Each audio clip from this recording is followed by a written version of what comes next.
पांचवा सबब है सोशल मीडिया पर फहश फिल्म और मवाद देखते रहना।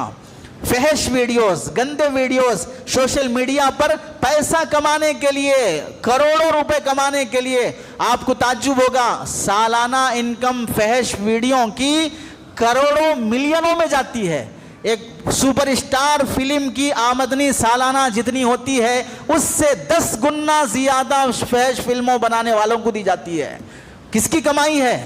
यही इन नौजवानों के गंदी हरकतों से, इंटरनेट में रिचार्ज कराकर जो पैसा अपना ज़ाय करते हैं। अब जब फहश फिल्म देखा, देखने के बाद जो जो गंदे तरीक़ों से वहाँ पर देखा, वही तरीक़े वो अपनी बीवी के साथ चाहेगा। और बीवी इंसान है, कोई जानवर तो नहीं है कि हर तरीक़े पर राज़ी हो जाए। अब वो नहीं मिलेंगे, मुतमईन नहीं होगा, तो अब बाहर उन तरीक़ों से करने के लिए, मुँह मारने के लिए भागेगा।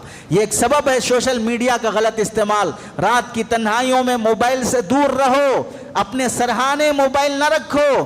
थोड़ी देर नींद लगने तक के लिए मोबाइल देख के सो जाऊंगा, इस नीयत से मोबाइल ओपन ना करो। ये रात में सोने तक मोबाइल देखने वाले नींद से पहले ये गंदी फिल्में देखकर सोते हैं, ये गाने और गंदी तस्वीरें देखकर सोते हैं। अल्लाह के नबी अलैहिस्सलाम ने आयतल कुर्सी, सोने की दुआ और मुअव्वज़तैन ये पढ़ के सोने की ताकीद फरमाई है। वहाँ मुसलमान नौजवान गंदी फिल्में देखकर सो रहा है, तो सुबह से पहले अगर मौत का फरिश्ता आ जाएगा तो कहाँ ले जाएगा?